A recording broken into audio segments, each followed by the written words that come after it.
आदाब, इस्तकबाल है। आप देख रहे हैं जेके खास और मैं हूं आपके साथ अबू हुरैरा।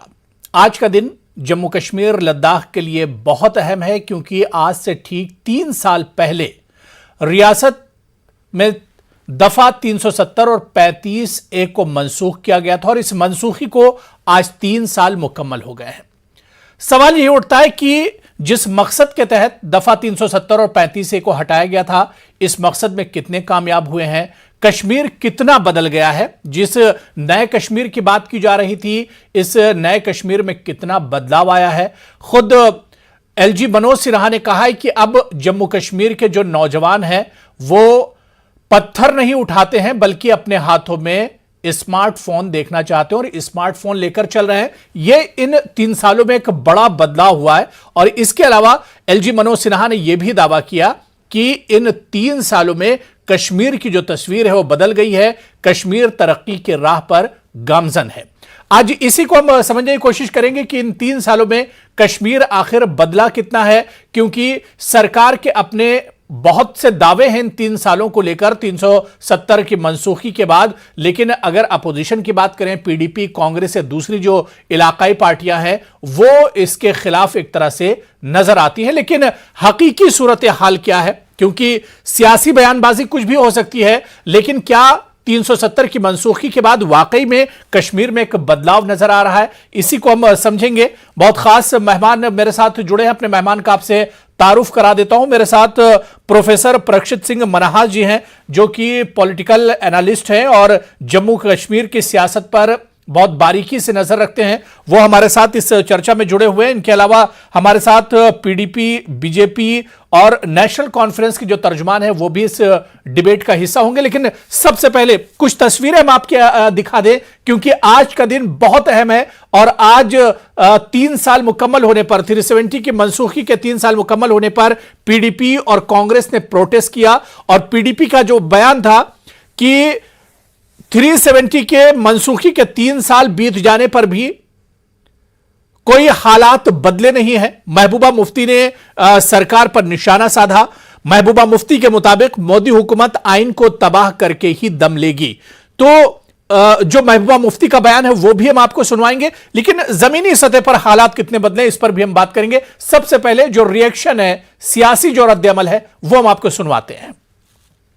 और आने वाले वक्त में जो आज ये जो तिरंगा लहरे हैं, यहाँ के लोग बड़े लोग ये उस झंडे को भगवा झंडे में तब्दील करेंगे। तब जाके हिंदुस्तान के लोगों को समझ आएगी कि 5 अगस्त 2019 को कितना बड़ा कांड हो गया था। किस तरह हिंदुस्तान के आईन को खत्म करके जम्मू कश्मीर के आईन को गैर आईनी, गैर कानूनी तरीके से खत्म किया। अर्स्टवाइल रियासत जम्मू कश्मीर की गुजारिश है कि हमें वही पुराने बुरे दिन जो है हमें वही लौटा दीजिए। उसमें दफ़ा 370 भी आता है, उसमें 35A भी आता है, उसमें डेवलपमेंट भी आती है, हमारी मुलाजमतें भी आती हैं, हमारे ज़मीनों के हकूक़ भी आते हैं। हमें ये अच्छे दिन ज़रूरत नहीं है, हमें वही पुराने बुरे दिन वापस लौटा दीजिए। पिछले 3 वर्षों में जम्मू कश्मीर के अंदर बड़े बदलाव देखने को मिले हैं और मैं कह सकता हूं कि सामान्य आदमी ये महसूस कर रहा है कि उसके जीवन में बड़ा बदलाव आ रहा है। मैं समझता हूं कि अब यहाँ का युवा कॉन्सल्टिंग की जगह मुझे लगता है कि स्मार्टफोन लेकर के काम करना चाहता है, स्टार्टअप की ओर बढ़ना चाहता है। बड़ा बदलाव हुआ है और सबसे जो बड़ा बदलाव मैं मानता हूं कि देश भर के लोगों में एक नया विश्वास कायम हुआ है और इसी कारण पिछले 7 महीने में 1 करोड़ 10 लाख से ज्यादा टूरिस्ट जम्मू कश्मीर में आए। तो शांति है, समृद्धि आ रही है और मैं समझता हूं विकास के रास्ते जम्मू कश्मीर अब आगे बढ़ चुका है। एक नया जम्मू कश्मीर प्रधानमंत्री जी के कारण बनने जा रहा है। तो नया जम्मू कश्मीर अब बनने जा रहा है। 3 सालों में क्या वाकई में जो तस्वीर है, जमीनी जो सूरत हाल है, उसमें बदलाव आया? इसी पर हम बात करेंगे। बहुत खास मेहमान मेरे साथ प्रोफेसर प्रक्षित सिंह मनहास जी जुड़े हुए हैं, पॉलिटिकल एनालिस्ट हैं। प्रोफेसर मनहास, आपका सर बहुत इस्तकबाल है जेके खास में। सर, 3 साल 370 की मनसूखी का मुकम्मल हुए। आज का दिन जम्मू कश्मीर और लद्दाख के अवाम के लिए बहुत अहम है और खासतौर से कश्मीर के अवाम को लेकर।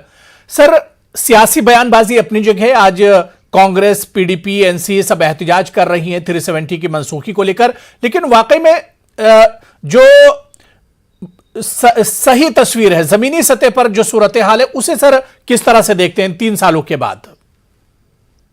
देखिए, नमस्कार। देखिए, सबसे इंपॉर्टेंट चीज होती है, 3 बड़ी इंपॉर्टेंट चीजें हैं जो जम्मू कश्मीर वाज लैकिंग और यहाँ पे नहीं थी।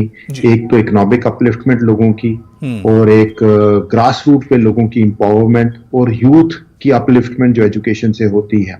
देखिए, जमीनी सतह पे इस टाइम पे काफी सारा काम हो रहा है। हाँ, उसके रिजल्ट्स उस हिसाब से नहीं आए होंगे या अभी आ रहे हैं, क्योंकि जब भी हम किसी सोसाइटियल चेंज की बात करते हैं तो हम 10 से 15 साल का हॉरिजन लेते हैं। पर जब हम आज इंफॉर्मेशन एज में बात करते हैं, सोशल मीडिया की एज में बात करते हैं, तो हम 7 से 10 साल का हॉरिजन फिर भी लेते हैं। तो अभी तो 3 साल ही आज हुए हैं। बट एक बात जरूर है कि पहले अगर हम बात करें पीपल एम्पावरमेंट की, आम नागरिकों की एम्पावरमेंट की, तो DDC elections, district development council के इलेक्शंस यहाँ पे हुए 2020 में, 28 नवंबर 2020 को 280 डीडीसी कॉन्स्टिट्यूएंसीज में ये इलेक्शंस हुए, जो कि एक बड़ा इंपॉर्टेंट एस्पेक्ट है, क्योंकि हम कहते हैं डेमोक्रेसी तभी स्ट्रेंथन होती है अगर ग्रास रूट पे स्ट्रेंथन की जाए। लोगों की आवाम की आवाज, लोगों की आवाज तभी आगे तक पहुंचती है अगर उसको ग्रास रूट पे स्ट्रेंथन किया जाए और हर घर से आवाज निकल के आए कि उनकी जरूरियात क्या है। पॉजिटिव नेगेटिव आवाज हो, जैसी भी हो, पर उनकी जरूरियात की आवाज सामने आनी चाहिए और उनके आम लोग नागरिकों को ये, या उनके आम नुमाइंदों को ये, उनकी जो भी जरूरियात है उनको देखना है, उनको उनके हल करने हैं, मुसीबतों के हल करने हैं। तो वो उस लाइन पे एक बड़ी अच्छी डेवलपमेंट हुई है। दूसरा, अगर हम यूथ अपलिफ्टमेंट एम्पावरमेंट की बात करें, एजुकेशन की बात करें, तो उसमें भी काफी सारे स्टेप्स लिए गए हैं। आज जम्मू कश्मीर के अंदर IIM है, IIT है, सेंट्रल यूनिवर्सिटीज हैं, क्लस्टर यूनिवर्सिटीज हैं, तो उस लेवल पे भी काम चल रहा है। हालांकि ये यूनिवर्सिटीज पूरी तरह फंक्शनल नहीं हो पाई हैं या ये इंस्टीट्यूशन पूरी तरह काम नहीं कर रहे हैं, वो उसके अलग रीजंस हैं, जिसको कि मैं कहता हूं कि थोड़े प्रोफेशनल्स को अगर और एम्पावर किया जाए तो वो भी होता। तो अभी पर उसमें कुछ ऐसी, जैसे चंद सी चीजें, जैसे स्किलिंग का एस्पेक्ट है, तो स्किलिंग, इनोवेशन, इंक्यूबेशन पे काफी जोर भरा जा रहा है, यूथ एम्पावरमेंट पे जोर भरा जा रहा है। तो उसमें भी थोड़ा सा लैक यहाँ पे रह गया है कि अगर एक स्किल यूनिवर्सिटी अच्छी सी आ जाती या स्किलिंग इंस्टीट्यूशंस को प्रॉपरली बिल्डअप किया जाता थ्रू प्रोफेशनल हेल्प, क्योंकि कुछ एक सेक्टर है लोगों का जो इसको बिल्डअप करने की कोशिश कर रहा है, उनकी पॉलिसीज बहुत अच्छी है, बट शायद वो पॉलिसीज बिल्डअप करने में कहीं ना कहीं प्रोफेशनल्स की हेल्प नहीं लेगी, तो उसको थोड़ा सा उसमें कमी रह रही है। बट मुझे लगता है वो भी जल्दी दूर होगी। और तीसरा, इकोनॉमिक अपलिफ्टमेंट जो मैं कह रहा था, तो इस समय ग्राउंड रूट पे ऐसा है कि नियर अबाउट 30,000 करोड़ के प्रोजेक्ट्स अप्रूव हो चुके हैं। इन्वेस्टर्स ने अपनी रुझान दिखाया है जम्मू कश्मीर में इन्वेस्ट करने का। अभी वो इन्वेस्टमेंट परकुलेट नहीं हुई, आई नहीं, यूथ को जॉब्स नहीं मिले हैं, बट यस, उसके बारे में काम चल रहा है। शुरुआत हो चुकी है नए कश्मीर जिसकी बात की जा रही है, उसकी एक तरह से शुरुआत हो चुकी है। और जाहिर सी बात है कि 3 साल ही अभी गुजरे हैं, लेकिन इन 3 सालों में एक बदलाव अब एक नजर आ रहा है। मेरे साथ एक और खास मेहमान वीरेंद्र सिंह सोनू साहब हैं, जो कि स्पोक्स पर्सन है जेके पीडीपी के। वीरेंद्र सिंह सोनू जी, आपका भी सर बहुत इस्तकबाल है न्यूज 18 उर्दू में। वीरेंद्र जी, मेरी आवाज आ रही है आप तक?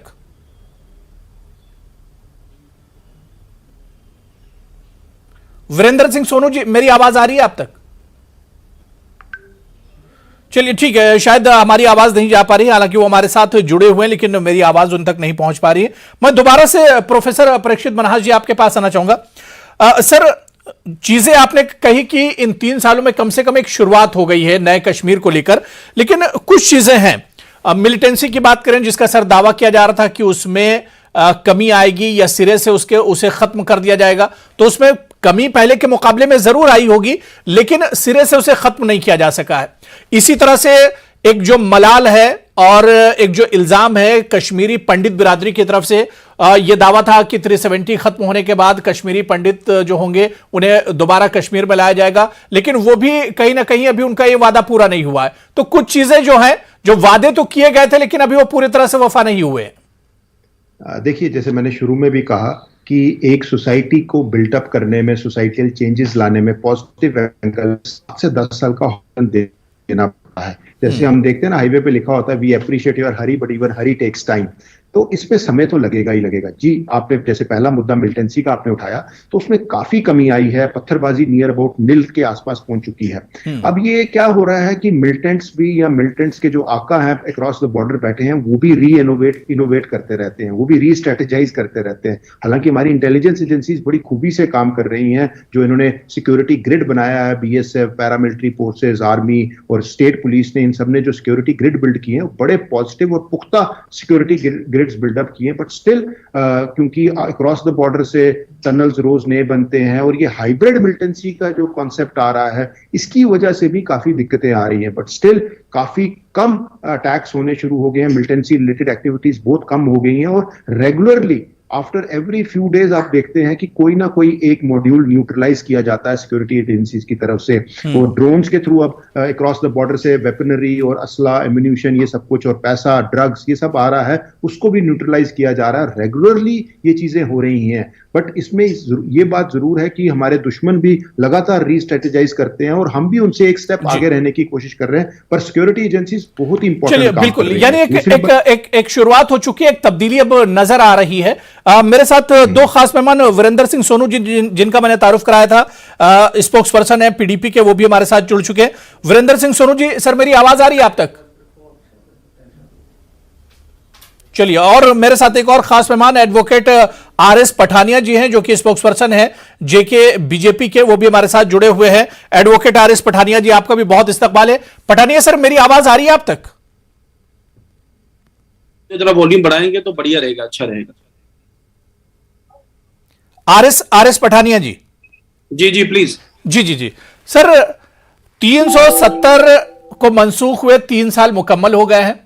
सरकार का तो अपना दावा है, चाहे दिल्ली की बात करें या एलजी मनोज सिन्हा जी की बात करें, वो तो ये कह रहे हैं कि एक नया जम्मू कश्मीर जो है वो अब उभर कर सामने आ रहा है, चीजें तेजी से बदल रही हैं। लेकिन दूसरी तरफ अगर अपोजिशन की बात करते हैं, पीडीपी, कांग्रेस, एनसी की बात करते हैं, तो इन्हें ये तमाम डेवलपमेंट और तरक्की और ये बदलाव नजर नहीं आ रहा है। देखिए, पिछले कई दशकों से, कई 60 के 70 सालों से जम्मू कश्मीर उसी रास्ते में चल रहा था, जो ये पॉलिटिकल पार्टी का अपना राग अलाप रही है। लेकिन 5 अगस्त 2019 और उसके बाद के जो 3 साल बेमिसाल जम्मू कश्मीर को देखने में मिले हैं, आप सबके ध्यान में ले आए कि चाहे वो जम्मू कश्मीर का सिक्योरिटी सिनेरियो है, जम्मू कश्मीर में जिसे कहते हैं निवेशीकरण, इन्वेस्टमेंट वाला सिनेरियो है, जम्मू कश्मीर के टूरिस्ट सीजन की बात करें, जम्मू कश्मीर के एम्प्लॉयमेंट की बात करें, जम्मू कश्मीर के ओवरऑल विकास की बात करें, तो आंकड़े अपने आप में सब कुछ बोल रहे हैं। आज जम्मू कश्मीर का युवा, जम्मू कश्मीर का जिसे कहते हैं आम आदमी, अपने आप में सेफ और सिक्योर अपने आप को फील कर रहा है। यही बहुत सबसे बड़ा जिसे कहते हैं अनुभव।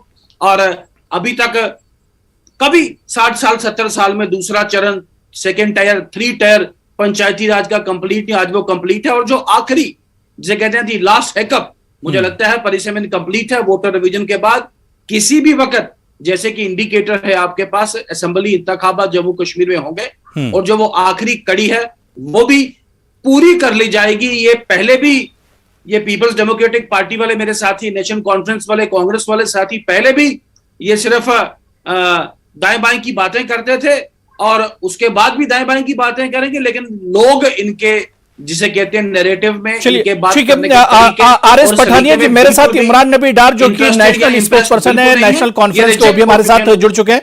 इमरान नबी डार जी, आपका भी बहुत इस्तकबाल है। और वीरेंद्र सिंह सोनू जी, सर मेरी आवाज आ रही है आप तक? वो हमारे साथ तो जुड़े हुए, लेकिन शायद मेरी आवाज नहीं पहुंच पा रही। मैं एडवोकेट आरएस पठानिया जी, जो आपने कहा कि चीजें कश्मीर में बहुत तेजी से बदल रही हैं, डेवलपमेंट हो रहा है, तरक्की हो रही है, लेकिन एक चीज जो आपने कहा कि अब सिक्योरिटी बढ़ गई है, लोगों में डर और खौफ नहीं है, मैं इस बयान से आपके बिल्कुल मुत्तफिक नहीं हूं। कल ही देखिए कि गैर रियासती जो मजदूर हैं उनके ऊपर मिलिटेंट अटैक करते हैं, और पिछले कुछ दिनों में आप देखिए कि मिलिटेंसी में एक तरह से बढ़ावा आया है। मिलिटेंट अब गरीब मजदूर और जो बाहर के मजदूर हैं उन्हें निशाना बना रहे हैं।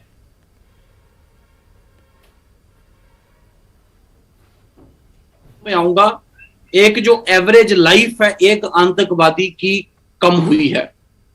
जो कोलेटरल डैमेज मिलिटेंसी ऑपरेशन में, जो आगे पीछे किसी का घर, किसी का मकान, कोई निर्दोष आदमी जो उसको नुकसान पहुंचता है, उसमें बहुत ही एक बड़ी एफिशिएंसी के साथ जो ऑपरेशंस की जा रहे हैं, सिक्योरिटी फोर्सेस का मोरल अप है।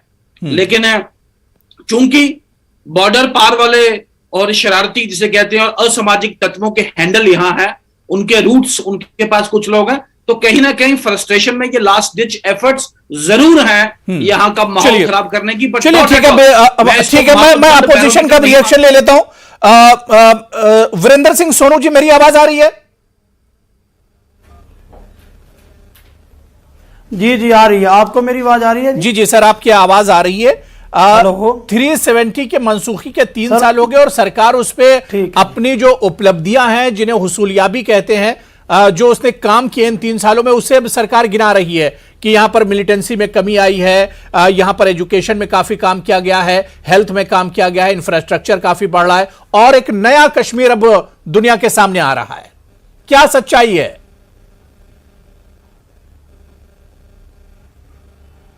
देखिए, ऐसे है कि जितनी भी बातें इन्होंने की है वो सब झूठ का पुलंदा है। सवाए झूठ के भारतीय जनता पार्टी कर भी कुछ नहीं रही जम्मू कश्मीर में। आप मुझे बताइए, 3 साल हो गए हैं 5 अगस्त 2019 से लेके आज तक, कोई एक प्रोजेक्ट ये बता दीजिए कि इन्होंने जम्मू कश्मीर के लोगों के लिए दिया हो। बात की अभी इन्होंने मिलिटेंसी की, मुझे बताइए आज तो हम टारगेट किलिंग पर पहुंच चुके हैं। अभी कल ही का वाकया है कि 11 रियासती मजदूर जो था उसके ऊपर अटैक हुआ, उससे पहले राहुल भट्ट, उससे पहले सतिंदर कौर प्रिंसिपल। ये तो दिन हमने 90 के दहाके में भी नहीं देखे थे जो इन्होंने हमें देन दी है। दूसरा ये कहते हैं कि भारतीय जनता पार्टी के लोग झूठ और फ्रॉड पे ये काम करना चाहते हैं कि भाई आज सबसे ज्यादा नौजवान इनसे दुखी है, सबसे ज्यादा नौजवान इनसे परेशान है, नौजवान धरने पर बैठा है। जम्मू का कोई ऐसा चौक नहीं है, कश्मीर का ऐसा चौक नहीं है कि यहाँ बेरोजगार नौजवान जो है धरने पर नहीं है। दूसरी, आज अगर आप देख लें कि हमारी रियासत की अनएम्प्लॉयमेंट दर जो है 32% से पार हो चुकी है। भाई अगर ये आप अच्छे दिन हमारे लिए लाना चाहते थे पिछले 3 सालों से, भाई अगर आप कहते थे 370 जम्मू कश्मीर की डेवलपमेंट में बाधा है, 370 की वजह से यहां नौकरियां नहीं है, यहां पैकेज नहीं आ रहा, तो मुझे बताइए पिछले 3 सालों में कौन सा पैकेज इन्होंने हमारे लिए लाया है?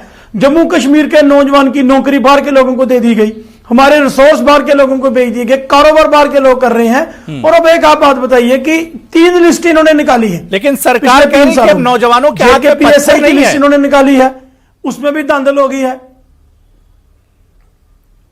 देखिए, ऐसे है कि नौजवान सड़कों पर घूम रहे हैं, सड़कों पर प्रदर्शन में हैं। आप मुझे बताइए कि जिस नौजवान को रोजगार नहीं है, नौकरी की लिस्ट आप निकालते हैं, इंटरव्यू लेते हैं, पैसे भारतीय जनता पार्टी के लोग खाते हैं और लिस्ट आम नौजवान की कैंसिल हो जाती है, वो लोग कहां जाएंगे? आज सर्विस सिलेक्शन बोर्ड का स्कैम है, आज एक फायर एंड इमरजेंसी सर्विस का स्कैम है। ये भारतीय जनता पार्टी ने 3 साल में स्कैम ही स्कैम तो दिए हैं और उन्होंने दिया क्या है? चलिए ठीक है, मैं इमरान नबी डार नौजवान जो है, इमरान नबी डार जी एलजी साहब का बयान सुन रहा था। उन्होंने कहा कि जम्मू कश्मीर अब तरक्की की राह पर गामजन है, कश्मीर अब बदल रहा है, एक नया कश्मीर दुनिया के सामने है।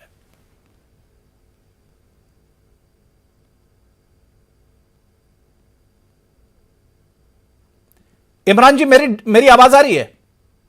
जी जी आ रही है जी। मेरा सवाल, अगर आपने सुना हो कि एलजी साहब का बयान आपने सुना होगा, उन्होंने कहा कि इन 3 सालों में कश्मीर की तस्वीर बहुत हद तक बदली है।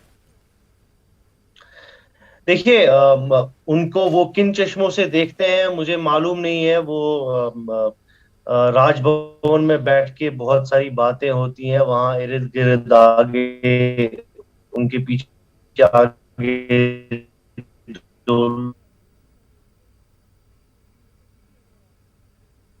चलिए ठीक है। इमरान नबी डार जी, आपका ऑडियो सही नहीं आ रहा, आपकी आवाज क्लियर नहीं है, दोबारा से मैं आपके पास आऊंगा। मैं एडवोकेट RS पठानिया जी, जो बात यहां पर वीरेंद्र सिंह सोनू जी कर रहे थे कि आज तक इन 3 सालों में सरकार की तरफ से कोई प्रोजेक्ट नहीं लगा, बेरोजगार नौजवान आज भी नौजवान प्रोटेस्ट कर रहे हैं, महंगाई को लेकर, रोजगार को लेकर नौजवान लगातार प्रोटेस्ट कर रहे हैं, और इसके अलावा जिस सिक्योरिटी की आप बात कर रहे थे, 90s जैसे हालात बनते जा रही है। ये खुद सोनू जी का बयान है, PDP का यह बयान है। विद ड्यू रिस्पेक्ट, मेरे जो फाजिल दोस्त हैं, लर्नड फ्रेंड है, मुझे लगता है कि एक अंग्रेजी में शब्द आता है, एक वो एपिथेट है, कॉम्प्रिहेंशन स्किल्स। तो मुझे लगता है मेरे मित्रों को और खासकर इन अपोजिशन पार्टी के साथियों को अपनी कॉम्प्रिहेंशन स्किल्स थोड़ी इंप्रूव करनी पड़ेगी। अरे भाई, जम्मू में एक एम्स, कश्मीर में एक एम्स, IIT, रिंग रोड्स और जिसे कहते हैं स्मार्ट सिटीज, अनलिमिटेड विकास के लिए पैसा। मैं छोड़े, आप रिंग रोड्स की बात करें, गांव की बात करें, मेरे भाई साहब कह रहे हैं। सर मेरी बात सुन ले, मेरी बात सुन ले भाई साहब, सुन ले। 60 साल 70 साल में आप आज तक पिछले, यही आपकी प्रॉब्लम है सोनू जी, यही आपकी प्रॉब्लम है। आप सिर्फ यही बात प्रॉब्लम मेरी नहीं है, प्रॉब्लम आपकी, आप सुनने की सक्षम सुने, आप झूठ बंद करो झूठ की दुकान। सुने, अरे 70 साल आपने झूठ क्यों बोला भाई साहब? जम्मू कश्मीर के लोगों ने, इसलिए जम्मू कश्मीर के लोगों ने आपको रिजेक्ट किया है। झूठ क्यों बोलते आपने हो? सिर्फ सफेद झूठ और जिसे कहते हैं सब्ज बाग जम्मू कश्मीर के आपको लोगों कौन सा सब किया है? आप तो चोर दरवाजे से घुसे हो। 3 आंकड़ों की मेरा सवाल है, सोनू जी मेरी बात सुन ले। चोरी दरवाजे से सारे काम करना चाहते हैं, इलेक्शन कराओ क्यों नहीं वीरेंद्र सिंह सोनू जी सुन लीजिए, उसके बाद मैं आ रहा हूँ। दरवाजा आपका है। नहीं ठीक है, पठानिया जी को सुन लीजिए, मैं आ रहा हूँ उसके बाद। आरएस पठानिया जल्दी से अपनी बात रखिए। मैं वीरेंद्र 70 वर्ष में जम्मू कश्मीर का एक गांव बता दें, कोई एक गांव बता दे जहां पे हर घर बिजली हो। कोई ऐसा गांव जम्मू कश्मीर का जहां पे कोई ऐसा घर ना हो बिजली के बिना। लेकिन आज आपको जम्मू कश्मीर का कोई ऐसा गांव, कोई ऐसा घर नहीं मिलेगा जहां पे बिजली नहीं है। 70 वर्षों में कोई ऐसा गांव कोई ऐसा घर बताइए, गांव बताइए जहां पे हर एक गांव में, हर एक घर के पास जिसे कहते हैं साफ पीने वाला पानी है। आज जम्मू कश्मीर में जल जीवन मिशन के तहत हर घर, चलिए ठीक है, जल का इमरान नबी डार, मेरी आवाज आ रही है, उस पर प्रोजेक्ट क्योंकि आप डिबेट में शामिल नहीं हो पाए। ठीक है, मेरी आवाज नहीं जा रही। वीरेंद्र सिंह सोनू जी जल्दी से आप जवाब दीजिए, आरएस पठानिया जी जिस डेवलपमेंट की बात कर रहे हैं।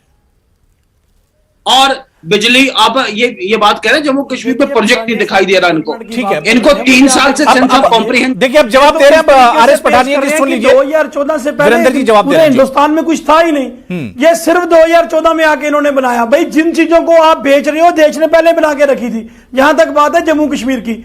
मुझे आप बताइए कि जम्मू कश्मीर वाहिद एक ऐसी स्टेट थी जहां हर आदमी खुशहाल था, हर एक के सर पे छत थी, हर एक के पास जमीन थी, हर एक का कारोबार था।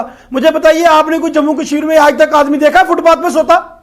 कभी आपने जम्मू कश्मीर में कोई बंदा देखा कि वो टेंटों में सोता, सड़क पर सोता? यही देन थी कि जम्मू कश्मीर सबसे खुशहाल था। आज जम्मू कश्मीर को सड़क पर लाने वाले भारतीय जनता पार्टी है और मेरे मित्र हैं आरएस पठानिया साहब, जो 2014 में पहले कांग्रेस में थे। 2014 में ये कांग्रेस के बीजेपी में आए और भारतीय जनता पार्टी की टिकट पर जीते। मैं इनसे पूछना चाहता हूं, मुझे एक बात बताइए भाई, आप जम्मू के रहने वाले हो, आप मुझे बताइए कि एक प्रोजेक्ट जम्मू का, मैं एक प्रोजेक्ट कहता हूं, एम्स तो 370 टूटने से पहले था, आईएमएफ उससे पहले थे। आपने कहा था कि 370 टूटने पर जम्मू कश्मीर में डेवलपमेंट के फ्लड गेट खुल जाएंगे। भाई फ्लड गेट तो खुले, करप्शन के, गुंडागर्दी के, नंगा नाच आप करप्शन का यहाँ कर रहे हो। आपकी पार्टी के, चलिए देखिए बहुत अहम इशू है। 370 के मनसूखी के 3 साल मुकम्मल हुए हैं, इस पर और भी चर्चा होगी और भी बहुत सी बात होगी। सरकार दावे करती है हुसूलियाबियों के, लेकिन अपोजिशन को वो हुसूलियाबियां, वो डेवलपमेंट, वो तरक्की नजर नहीं आती। इस पर भी हम तफसील से बात कर सकते हैं। बहुत से मुद्दे हैं जम्मू कश्मीर को लेकर, लेकिन एक जो बड़ा चेंज नजर आता है कश्मीर के अंदर, वो एहतजाज और प्रोटेस्ट और वो पत्थरबाजी, इस पर तो एक तरह से रोक लगी है, इस पर एक ब्रेक लगा है। डेवलपमेंट और तरक्की और जो प्रोजेक्ट की बात हो रही है, हो सकता है कि आने वाले दिनों में सरकार जो दावे कर रही है, जो वादे कर रही है, उसके ये वादे भी पूरे हों और जम्मू कश्मीर को दुनिया के नक्शे पर लाना होगा और जम्मू कश्मीर के आवाम को भी एक तरह से मेन स्ट्रीम में लाना होगा और इसके लिए सरकार वादे कर रही है। अब देखना यह बहुत अहम होगा कि 3 साल तो गुजर चुके, लेकिन आने वाले दिनों में क्या सरकार के ये वादे पूरे होंगे, यह देखना बहुत अहम है। बहुत अच्छी चर्चा हुई, लेकिन वक्त की कमी है। एडवोकेट आरएस पठानिया जी बहुत बहुत शुक्रिया। वीरेंद्र सिंह सोनू जी, इमरान नबी डार साहब हमारे साथ नहीं जुड़ पाए, आपका भी बहुत बहुत शुक्रिया। और प्रोफेसर परीक्षित सिंह मनहास जी, सभी का बहुत बहुत शुक्रिया इस जेके खास में जुड़ने के लिए। आदाब।